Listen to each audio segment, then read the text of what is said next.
안녕하세요. 맥킨의 지혜투자 클럽입니다. HLB 가남 신약 FDA 클래스 2 본심사 진입. 자, 승인 확률 훼손 신호는 아니다. 머니투데이 기사 한번 살펴보고요. 주가는 이제 전일 대비 그 애프터마켓에서 하락을 정규장에서도 내면서 14% 하락한 55,500원에 마감이 되었습니다. 내용 한번 보도록 하겠습니다.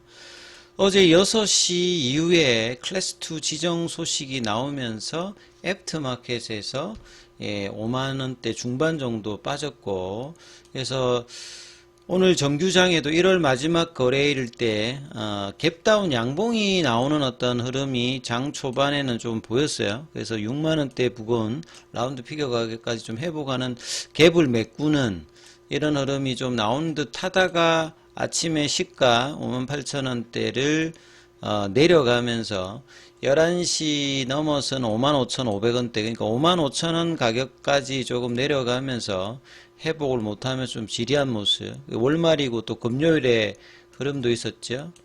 자, 그리고 이제 55,000원대에서 나름 이제 쌍바닥 형태를 분봉상에서 보여주면서 반등은 그렇게 뭐 제한적인 흐름이었죠. 2시 반 후에 종가 관리 흐름에서도 여전히 뭐 강한 모습은 못 보였고, 그래서 정규장에서는 55,500원이니까 거의 정규장에서는 최저가 흐름으로 마감이 되었습니다. 그리고 이제 시간에 애프터마켓에 한 500원 올라서 56,000원. 자, 수급을 보게 되면 클래스2 지정에 대해서 공매도가 뭐 가만히 있지는 않을 거고요. 그동안에 150만 주 이상의 그 메리츠 정권에서 이제 매수를 했던 기관들이 그동안 한 뭐 5일 연속으로 샀는데, 오늘도 기간의 이제 흐름이 수급상으로 좀 중요했는데 기간은 여전히 매수를 했습니다. 그리고 공매도 쪽이라든지 이런 쪽에서 일단 매도가 좀 집중이 되었고요. 거래는 680만 주대, 500만 주 이상의 거래가 나오면서 애프터마켓의 시세가 그대로 정규장에서도 크게 다르지 않게 일단 진행이 되었고요. 수급상의 그동안의 매수 주체로 가장 조금 움직임이 있었던 메리츠 같은 경우에는 6일 연속 매수를 했고, 매수 강도는 이제 줄었습니다. 뭐 만주 정도. 그 다음에 전일에 이어서 단타 창구인 미래셋에서 한 44만 주 정도. 그 다음에 뭐 공매도 쪽인 JP모건에서 한 3만 주. NH 여기도 뭐 거의 단타 창고로 볼 수 있는데 한 7만 주. 그 다음에 공매도 쪽에서는 당연히 매도가 주를 좀 할 건데요. 신한, 항구, 여기에서 이제 신한 쪽이 이제 매도의 주체가 되어서 했고요. 개인도 뭐 오늘 좀 매도를 했습니다. 자, 그러면 이제 이 부분에 대해서 이제 해석을 좀 어떻게 해야 되느냐? 그냥 차트상으로 기본적으로 이제 해석을 할 때는 이 돌파가 58,000원대에 일어났습니다. 그러니까 이 돌파가 지속되기 위한 어떤 마지노선 가격은 한 55,000원대입니다. 그래서 이 55,000원대에서 이제 일단 원봉이 나왔기 때문에 그 확인을 다음 주 일주 동안에 추가적인 하락을 안 하는 게 일단 중요하죠. 뭐 올리는 것도 필요합니다만 하락을 하지 않으면서 오늘 이제 거래가 나오면서 원봉이 나왔기 때문에 이 원봉과 그 다음에 이제 갭을 나타냈던 정규장에서 이 흐름들을 얼마만큼 빨리 회복해 주느냐 아니면 옆으로 플랫형을 가느냐가 다음 주 흐름이 뭐 상반기 주가에서는 뭐 가장 중요한 어떤 이제 또 변동폭이 나왔던 부분에서 이런 흐름이고요. 그리고 이 36,000원대에서 올렸던 자리에 상승 흐름, 이 가격대는 한 59,000원대입니다. 그러니까 6만원 뭐 니어한 가격 자체가 굉장히 중요한 가격이고 55,000원.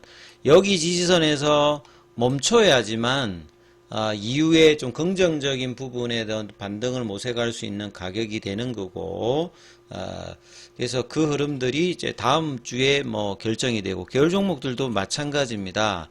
그래서 이전에 이제 클래스2, 1, 2 관련되는 부분에 24년도 이제 이 흐름을 좀 볼 수밖에 없죠. 24년도에 이제 보시게 되면 그 제출이 이때 차트를 보게 되면 9월 23일 이렇게 올라갔던 10만원 부분까지 올라갔던 이 지점이 리서브션을 제출할 때입니다. 타이베이 미팅을 7월 달에 하고 난 다음에 9월 달까지 하겠다라고 했는데 예, 이때 했고요. 그럼 요때 9월 23일 하고 그 클래스 1, 2가 지정은 이 당시는 거래일 수로 보면 이날 나왔거든요. 10월 11일. 그럼 날수로 보게 되면 거의 한 3주 가까이 지나고 난 다음에, 그러니까 보통 한 달 정도 있다가 클래스 1, 2 지정을 받는데, 이번에는 1월 23일 하고 난 다음에 이번 주에, 그리고 오후에 이제 기사가 나오면서 굉장히 이제 일단 빠르게 나왔죠. 통상적으로 일단 C1은 2개월이고 C2는 6개월이니까 시간적인 어떤 흐름이 있기 때문에 당장에 2개월 만에 끝나는 상황이 아니니까 여기서 이제 실명 매물이 나와서 이 당시도 이제 갭다운, 이때는 갭다운 양봉을 만들어냈죠. 갭다운 양봉을 내다가 거래가 일단 줄면서 좀 줄줄이 내려갔습니다. 그래서 이 8만원대 부근에서 6만원 언더까지 내려갔거든요. 그러면 약 한 30% 까지 빠졌다가 이후에 이제 또 11월 달에 12월에 이제 실제 실사를 하거든요. 12월 말에. 그래서 9만원대에서 보게 되면 거의 뭐 반토막 비슷하게 그 재료 발표부터는 빠졌고, 실제로 클래스 1, 2 지정할 때부터는 한 30% 내 정도 빠졌다가, 그 다음에 이제 뭐 기간 조정을 양봉이 나왔습니다만 뭐 강하게 이 갭을 한번 메꾸는 모습을, 이 아까 말씀드렸듯이 클래스 지정이 나오면서 벌어졌던 갭을 11월 달에 양봉을 한번 메꿔주고 바로 올라가지는 못하고요. 그리고 난 다음 기간 조정을 하면서 작년도 2월 달까지 또 9만원대까지 올라가는, 그 밑단에서 보게 되면 또 이제 5만원대에서 뭐 10만원 부근이니까 100% 가까운 또 흐름들을 몇 달 사이 보이면서 또 이제 클래스 2, 그러니까 CRE를 맞으면 다시 떨어지는 상황이거든요.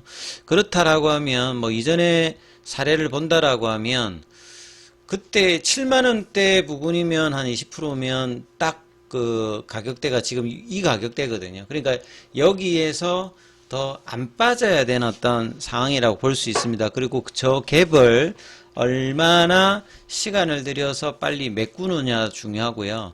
결국 이제 실질적으로 좀 중요한 것은 포드파 골데이터가 7월 23일인데 7월 23일이 이제 지금 중요하다기보다는 24년도에도 12월 달에, 그러니까 10월 11일에 나오고 난 다음에 한 2달 정도 있다가 실사를 가죠.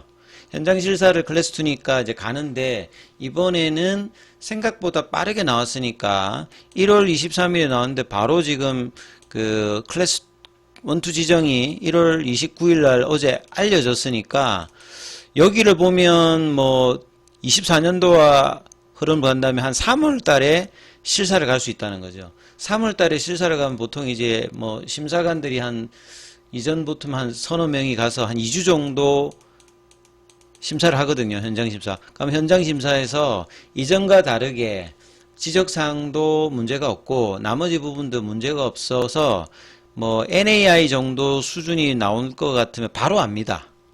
바로 그러니까 알고, 만약에 또 VAA나 뭐 이렇게 좀 문제가 있어가지고 폼 483이 나오는 어떤 상황이 된다면 또 뭐 이걸 해결해야 되고 해야 되기 때문에 좀 시간이 걸리는데, 정말 이제 항서제약이 잘 문제없이 해서 NAI 형태가 된다라면 실사는 뭐 빠르면 2월달, 늦어도 3월달 정도에 가게 되면 뭐 3월달, 4월달 이전에는 현장 실사에 대한 어떤 결과가 결국 승인 여부에 직접적으로 영향을 주기 때문에 이러한 흐름들을 주가가 기대감으로 반영한다면 요 구간에서 추가적인 하락을 없어서 좀 받쳐놓는 흐름을 다음 주에 보이는지, 그리고 펀더멘탈 이슈로는 7월 달에 뭔가 결정이 나는 게 아니라 빠르면 2월 달, 늦어도 한 3월 달 정도 되면 현장 실사를 가서 결과를 추적할 수 있는, 당장 아니까요, NAI면. 그 다음 폼 483이 나와도 그 부분들은 실사 후에 한 달 이내는 이야기가 나오니까 거기에 따른 어떤 기대감과 모멘텀이 분명히 있다는 것들도 투자자분들은 이해해야 되고, 다음 주 주가가 굉장히 중요하다는 말씀을 지금 드리고 있는 겁니다. 추가적인 하락이 없어야 되고 반등이 빨리 안 된다 하더라도 버텨주는 흐름들. 그래서 최근에 기관들이 오늘 만약에 매도를 했으면 다를 건데 일단 기관 매수는 계속 되었거든요. 한 60만 주대. 그리고 공매도 압박이 있어서 단기 이제 갭을 하락갭을 만들면서 했는데 그 흐름이 다음 주에 지속이냐 아니면 다시 반격을 하는지 여부는 확인해야 된다 이렇게 봐야 될 거고요. 기사 나온 것 중에서 아침에 나왔던 기사 한번 살펴보면 클래스2 지정 승인 확률 훼손 신호는 아니다. 뭐 내용을 한번 보겠습니다. 뭐라고 이제 했는지. 그래서 가남 신약이 FDA의 클래스2 단계에 돌입했다. 클래스2는 CMC 관련되는 이행 여부를 실제 현장 가서 서류뿐만 아니라 당연히 제가 C2가 될 거라고는 지속적으로 계속 말씀을 드렸기 때문에 CMC의 어떤 보안 상황을 데이터로 했는데 현장에서 새롭게 배치 돌리면서 봐야 되는 거는 뭐 당연하다고 보여지는데 C1의 어떤 기대감이 최근 주가 상승과 더불어서 있었다면 C2로서 불확실성은 해소했습니다만 좀 세론 분위기가 있었다. 내용을 좀 더 보면요.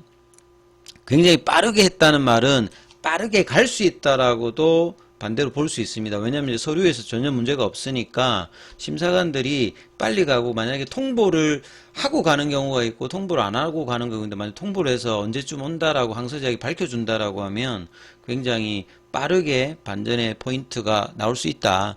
그리고 재신청 이후 휴일 만에 심사 개시가 이루어졌으며 심사 유형은 클래스2로 분류를 했다. 그러면 제조시설 실사를 포함하는 심사 유형이다. 직접 확인한다 이 말이죠. 6개월 정도인데 최종 결론은 이제 뭐 CMC 말고도 뭐 라벨링이나 이런 걸 해야 되기 때문에 6개월 걸립니다만 빨리 건달라면 7월 달이 아니라 뭐 5월 달, 6월 달에도 최종 결과 여부를 확인할 수 있는 가능성은 빠르게 클래스2로 지정되었기 때문에 여기에 좀 뭐 기대를 해본다면 기대를 해볼 수 있는 거죠.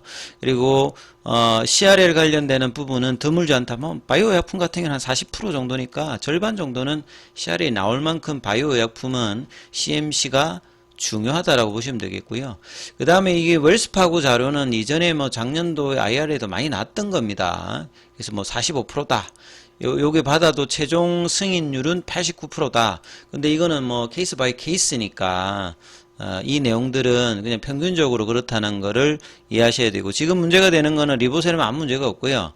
이 캄넬리주맙의 CMC 관련해서 두 번째 CRL을 했고 그 다음에 항서제약과 FDA가 협의를 통해서 10개월간 이 제조공정과 품질관리 전반에 대한 보안 작업을 진행했고 이 토대로 재신청을 했다는 거죠. 데이터의 일관성을 확보하는 데이터를 가지고 제출했다는 것이고 거기 현장에서 확인되는지 여부가 일단 결정타다 이렇게 좀 봐야 되겠죠.